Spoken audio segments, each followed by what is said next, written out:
Hello, everyone, and welcome to the Stephen King Cast, one man's musings on the works of Stephen King.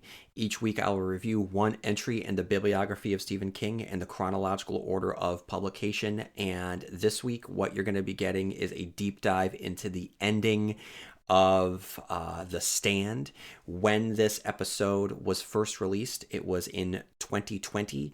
I am re-recording the introduction here in 2026 to provide a little bit of context for this episode.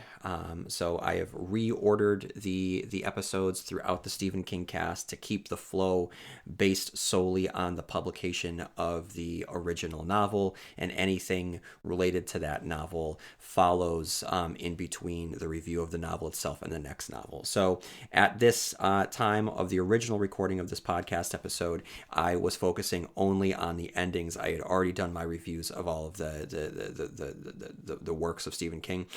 So now I was just on a stretch where I was reviewing each of the endings. And now I have just reordered all of those episodes to come after the reviews of their respective books. So today it brings us to Stephen King's masterpiece, his magnum opus, his famous The Stand. So without further ado, please enjoy my review of The Stand. And if you have any time on your hands, a review on Apple Podcasts would help. And feel free to write into stephenkingcast@yahoo.com. And you can always follow me on Facebook and Instagram, on TikTok, and on Blue Sky. So again, please enjoy my thoughts on the ending of The Stand. There's one more thing that's really important here about this particular episode. So, as you know, The Stand involves, as a catalyst, a superflu that wipes out the population. At the time of this recording of The Stand, it was in March of 2020. So there was a lot of fear out there. There was a lot of uncertainty out there. It is crazy to me as I record this now in January of 2026 that we are 6 years removed from the pandemic and quarantine, and all of the steps that were taken to keep people safe, and all of the arguments that occurred.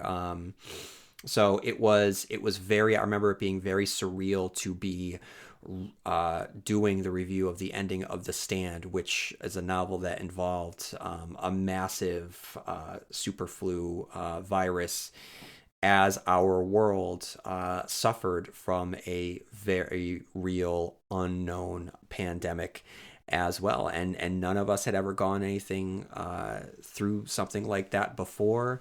That spring was unique in my life. I've never experienced anything like that before, but I remember at this time in March, there was just so much unknown. No one knew exactly how to contract COVID-19. No one knew exactly what the long-term effects were going to be. No one knew exactly how dangerous it was going to be. And the big topic was on the anger of having to wear masks.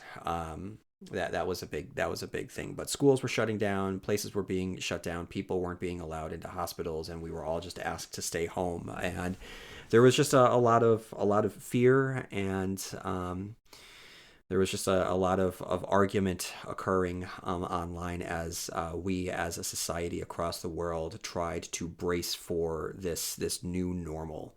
And through it all, there was this podcast where I was just sitting there, just kind of dazed and shocked that what I was talking about was happening out in the real world. So I wanted you to be aware of that particular component to this episode. Also, and the original recording of this episode, it also included a review of the ending of Stephen King's The Outsider on HBO, the adaptation. I have removed that portion from the re-recording of this podcast, and I am going to include it on its own. So don't worry about being spoiled on the ending of The Outsider. This is purely now an episode dedicated to the ending of The Stand. Okay, preamble done. You can get to my thoughts on the conclusion of Stephen King's The Stand.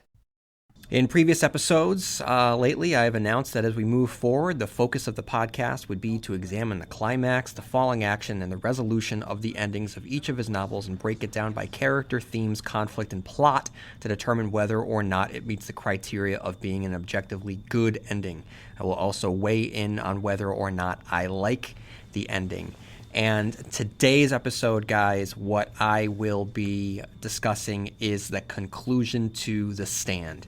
In last week's episode of The Dead Zone, I stated that I was going to skip The Stand for now and wait until the chronological publication of the unabridged edition, but I just felt that I've changed my mind. So last week with The Dead Zone, I said, because of COVID and the coronavirus, maybe now was not the time to talk about The Stand. Now, I just feel that it is very apt to actually have that conversation and discuss the ending, as there are similarities out there in the world. Before I get any further, I wanted to read a review that I have on iTunes from Dylan Ord, who gives 5 stars and writes, great podcast. The host has a great enthusiasm for King's work that is evident in each episode. It may not be the flashiest or most polished podcast out there, but the content goes above and beyond. Keep up the excellent work, A++. Thank you, Dylan. So anyone that has a couple minutes on their hands, if you happen to be staying home, for instance, for unexpectedly, for reasons that are out of your control, and you don't know what to do. Well, one thing that you could do is head on over to iTunes and leave a review. That would be greatly appreciated and would help me out a lot. And if you have any longer thoughts that you would like to share, please write into stephenkingcast@yahoo.com.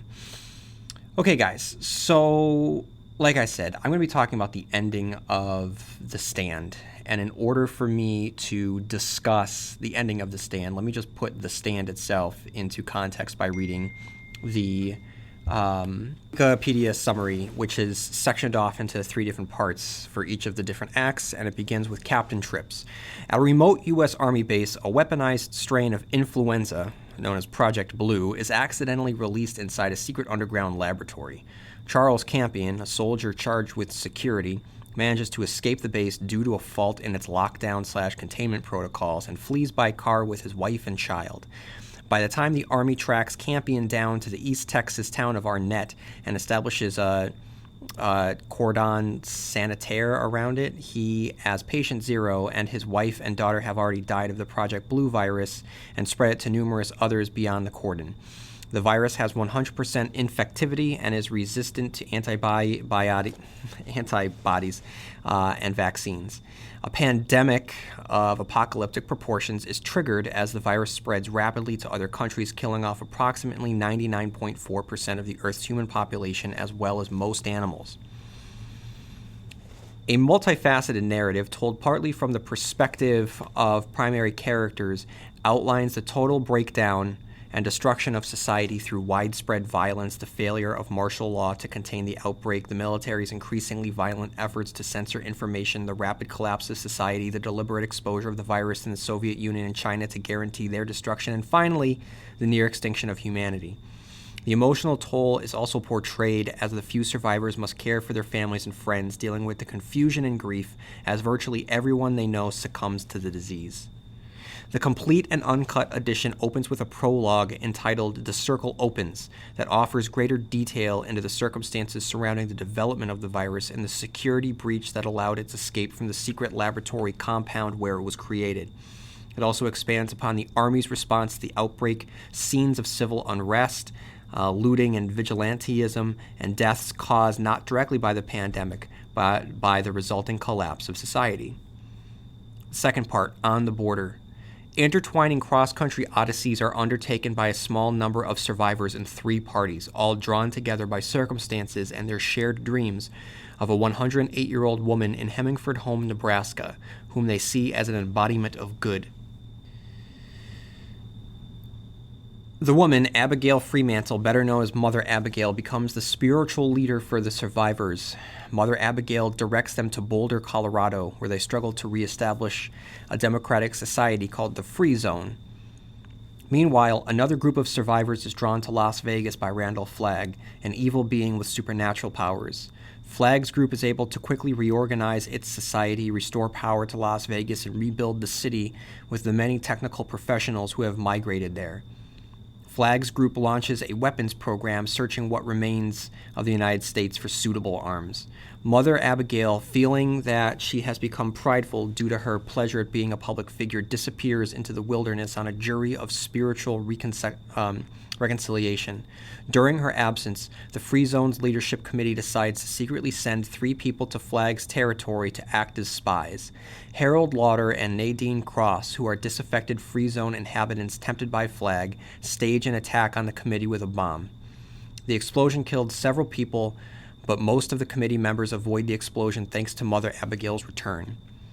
The complete and uncut edition expands on a character seen only in flashbacks in the original novel, the Kid, modeled after spree killer Charles Starkweather. The Kid travels west through Colorado with the Trash Can Man, one of Flagg's recruited henchmen. He states to the Trash Can Man that he intends to kill Flagg and take over as the leader in Vegas when he arrives. In response, Flagg causes a pack of wolves to descend on the 2 travelers, allowing the Trash Can Man to flee unharmed, but the wolves kill the Kid after a standoff. Stu Redman's party, which is sent to Vegas later in the novel, find the Kid's remains and dub him the Wolfman. Section 3 is The Stand. The stage is now set for the final confrontation as Flagg's group becomes aware of the threat from the Free Zone. No pitched battle occurs, however. Instead, at Mother Abigail's dying behest, 4 of the 5 surviving members of the leadership committee, Glenn Bateman, Stu Redman, Ralph Bretner, and Larry Underwood, set off on foot towards Las Vegas on an expedition to confront Flagg. Stu breaks his leg en route and persuades the others to go on without him, telling him that God will provide for him if that's what's meant to happen. The 3 remaining are soon taken prisoner by Flagg's army. When Glenn refuses to grovel before Flagg, he is killed by Lloyd Henreid, Flagg's second-in-command. Flagg gathers his entire collective to witness the execution of Bretner and Underwood. Moments before they are to be killed, the Trash Can Man arrives with a retrieved nuclear warhead. Flagg conjures a magical ball of energy in an attempt to silence a dissenter, but it's transformed into a giant glowing hand, the Hand of God, which detonates the bomb, destroying Las Vegas and killing all of Flagg's followers, in addition to Larry and Ralph. The inhabitants of Boulder anxiously await the birth of the baby of Stu's lover, Frances Goldsmith. She had been pregnant before the plague began by her boyfriend. They fear that the child may not, and the child, I'm going to insert myself here, not, and I repeat, is not the Crimson King. Longtime listeners of this show will know that I made a joke in my review of The Stand, and there's nothing funnier than having to explain a joke because some listeners did not know I was joking and then believed that I was being serious when I posited that Franny's child was the Crimson King. I don't think that, I'm not, here I go again, I'm relitigating it. Franny's child is not the Crimson King, never thought it was, but I'm putting it out there just in case anyone has not listened to my podcast since that original Stand episode. Okay. Let me see, where did I leave off? The fear that the child may not possess an immunity to the superflu and may die, implying a permanent end to humanity. Soon after she gives birth to her son, Stu returns to Boulder, having been rescued first by Dog Kojak and then by Tom Cullen, the only survivor of the 3 Free Zone spies. The baby, Peter, manages to fight off the superflu. The original edition of the novel ends with Fran and Stu questioning whether the human race can learn from its mistakes. The answer, given in the last line, is ambiguous. I don't know. The complete and uncut edition follows this with a brief epilogue, The Circle Closes, which leaves a darker impression. While Stu, Fran, and baby Peter leave Boulder and return to Fran's hometown in Maine to establish a home front in the east, an amnesia-stricken Flagg wakes up on a beach to an unknown island, having somehow escaped the atomic blast in Vegas by using his dark magic to teleport away at the last second. There, he begins recruiting adherents among a pre-literate, dark-skinned people who worship him as a deity. Okay, so I decided to do this without emailing anyone, so I haven't really elicited any feedback on what you think about the ending of The Stand, but feel free to write in about the ending of The Stand and how you feel about it, because on the next episode I'll be able to share your thoughts. All right, so when we talk about the ending of The Stand, I'm going to talk about the climax onward. So from the point that Ralph, Larry, and Glenn arrive in Las Vegas, they confront Flag. Flag holds a public execution. Trash Can Man arrives. Ba-boom. You might want to make the argument that the true climax comes when Stu breaks his leg, but I'm going to state that the climax is when the representatives of Boulder arrive in Las Vegas. That's the climax. The falling action is Stu making his long journey back to Boulder with the help of Tom Cullen. Franny has her baby.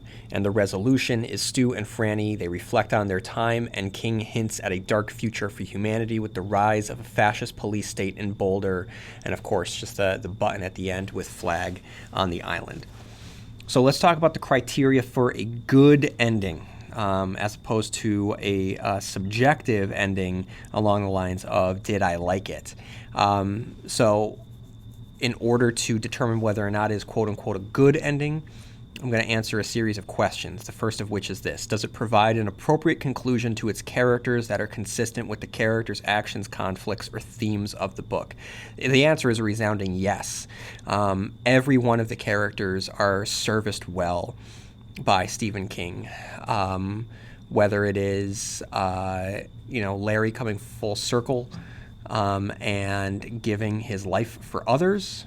And if you go back and listen to my 3 or 4 part review of The Stand, I discuss Larry as the book's protagonist. That even though Stu might be our hero, and Nick is the one that we might care for deeply, and Mother Abigail is our figurehead. Really, at its heart, it's Larry's journey that he takes, both figuratively and literally. So for him to be, called a taker by his mother early on in the novel, for him to cross the country and become a person that is willing to give everything for nothing short of humanity itself, that is a perfect resolution for that particular character. What happens with Flag, his lack of control, the facade slipping that he ever really had control, the realization that he is not this big bad, but instead he's just an opportunist that runs away in the face of true confrontation, that he's really nothing more than just a weak, cowardly bully. That is certainly in line with the character. Trash Can Man's misguided obsession with Flag, him completely losing his mind while being obsessed with fire and explosions. Of course, him coming back with an atomic bomb is hilariously in line with the character. The quiet strength of Glenn leading to his death, all of it is very, very consistent with the characters. And Stu's resolve, no matter what, to keep going and to not give in, even though his leg is broken and he thinks he's the last person around, to keep on going and being saved and allowing himself to be saved. It's all truthful to who the characters were established as being throughout the preceding 900 pages. So yes, I would say that it provides an appropriate conclusion to its characters that have been consistent with the characters' actions, conflicts, and themes from the book. Next question is, does it successfully wrap up the plot? Specifically, do the events build upon one another with consistency? And the answer is yeah, it definitely wraps up the plot. The plot is about what happens when the world ends. It starts off with the virus spreading across the world and establishing this post-apocalyptic setting in which the characters have to rebuild. And from start to finish, King answers what happens. What does that look like? With the original question of what if a super flu gets out and kills off 99.4% of the human population, King answers that.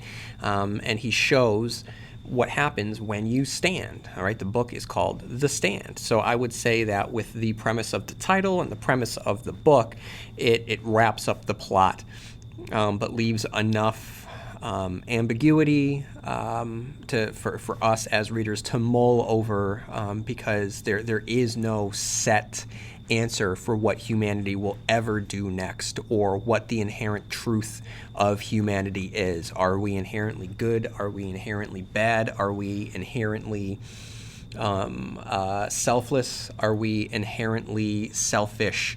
These are questions that have been asked by philosophers and sociologists, priests, for millennia, and Stephen King isn't going to come to an answer, but he definitely shows the strength of humanity at this particular time in humanity's history, but then leaves enough of a question for it to be truthful. But in terms of wrapping up the plot that began with the superflu getting out, it concludes with good looking evil in the eye, saying no and standing, and then the good being rewarded for their actions. So yes, I would say that it successfully wraps up the plot. And similarly, yes, it serves the theme, symbolism, and motifs. So like I said about Larry, the story of Larry and Larry's sacrifice and Larry's growth, and it shows that, if he was, I don't want to say the worst of society, but kind of typical of what society can bring out within a person, if he represents humanity by sacrificing himself at the end, then yes, I would say that it does serve the theme. And of course, like I've said before, already in this podcast, but the episodes of The Stand and in other podcasts as well, the book is not called The Fight. The book is called The Stand. King is stating that it is the mission of our characters to look evil in the eye and say, no, I will not bend to you. And sometimes that is enough. And in this case, it reveals to Flag that challenge to his false power, his false control, his false dictatorship it threatens it. It reveals him and his government to be weak, and that to me is very inspiring. And that can be applied on the smallest level. If there's a bully in your life, that you can just say no, or if there is a bully in office, you can vote that person out. But for me, it's revealing the false strength that the evil. The more evil of us tend to present themselves to be, and that it's a balloon that is easily popped with just a little bit of defiance and resolve. So yes, I would say that it serves the theme, the symbolisms, and the motifs. What is the most famous scene in the novel, and does it appear in the conclusion of the story? This particular question is not designed to argue that a conclusion needs the most famous scene. I mean, I like this question because sometimes it does, and I think that it allows the scene to pop a little bit more. I don't want to judge a novel for not including the most famous scene, which in the case of The Stand probably is the Lincoln Tunnel scene when Larry has to go through the Lincoln Tunnel. That's typically, I think, what most people think of when they think of the most famous scene. It does not appear in the conclusion. I'm not holding it against it. And are there any other factors that we need to consider? Well, yes. I think that we need to consider the fact that, and I'm not trying to make light of this whatsoever, but right now, I mean, okay, as I'm recording this, I'm pouring hand sanitizer into my hands right now. There is a lot of uncertainty in the world. There is a lot of fear as, we become quarantined, as we, Let's be honest, finding the right promotional products can feel overwhelming. But with 4imprint, it's easy. 4imprint makes it stress-free, straightforward, and backed by real peace of mind. That's 4imprint certainty. Not sure what promo products to order? You can get free samples, expert advice, even free help with your logo, so everything turns out even better than you expected. Need options? They've got thousands, including branded apparel, drinkware, outdoor, and all the trade show essentials. And when your order arrives, it's packed with care and backed by their 360-degree guarantee, which means it shows up looking great and right on time. In a rush, 4imprint has quick turnaround options too, so you can hit your deadline without breaking a sweat. Whether you're prepping for a summer event or just refreshing your promo lineup, 4imprint helps you get it done confidently and with simplicity and ease. Head to 4imprint.com to find out more. 4imprint, for certain.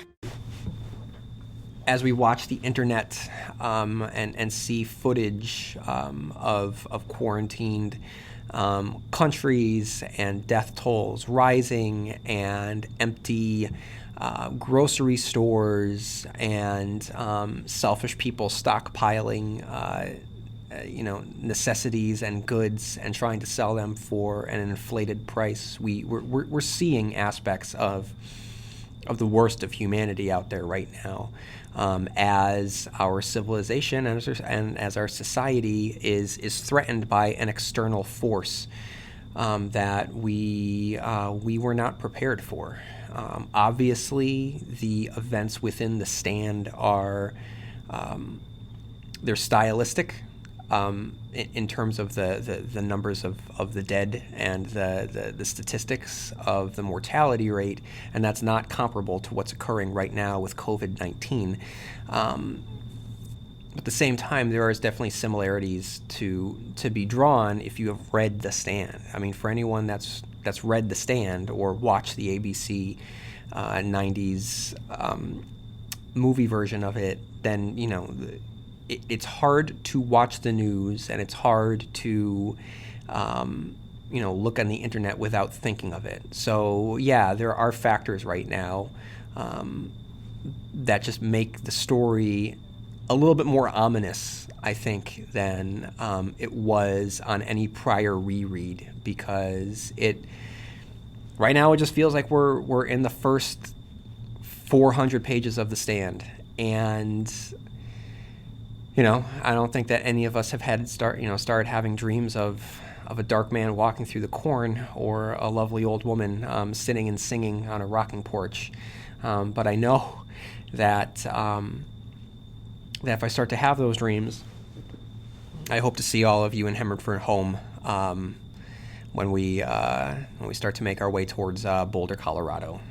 So I don't want to make light of anything, but I do want to point out that in many ways this novel is very ahead of its time in a lot of the ways that Stephen King books and ideas tend to be. I tweeted out that right now Stilson is president. We're living in the first part of The Stand, and the number of the coronavirus is the number 19. That's just a lot of Stephen King in the real world for this particular time. So it's scary stuff, but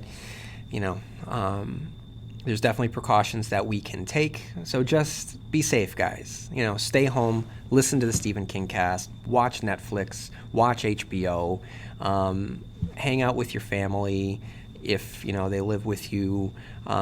Utilize FaceTime, Google Hangouts, whatever, to stay in touch with people.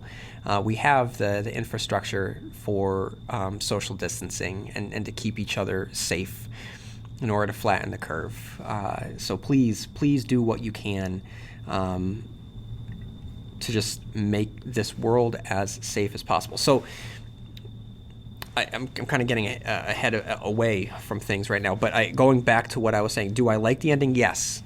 I like the ending very, very much. I like the ending, and I think that based on everything that I had talked about I think that also falls under the category of being a good ending as well. So this is another example of Stephen King being able to pull off an ending that I happen to like and an objectively good ending because it serves the characters, it serves the themes, it serves the plot.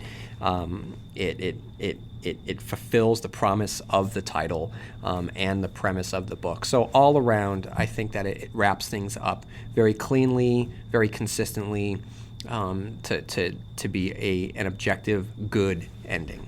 So thank you guys for listening. So I just wanted to say to everyone, stay safe. Follow the rules that are being set out because we don't want to spread Captain Trips to anyone else. And there are worse things in the world than being quarantined in your house, when a lot of us get to live in some level of comfort. What's cool is that Universal just stated that they were going to release The Invisible Man and The Hunt on demand this Friday. I'm very excited about that because I didn't get a chance to see either of those in the theater, and I'm really looking forward to checking those out. So if this becomes the next thing, that's pretty cool. I just texted a friend of mine last night, and there's definitely some positive fallout from this.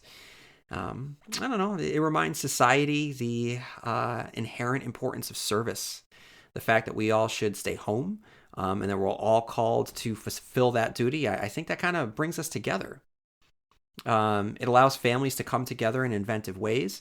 I think that it makes us all be very appreciative of the people in our lives.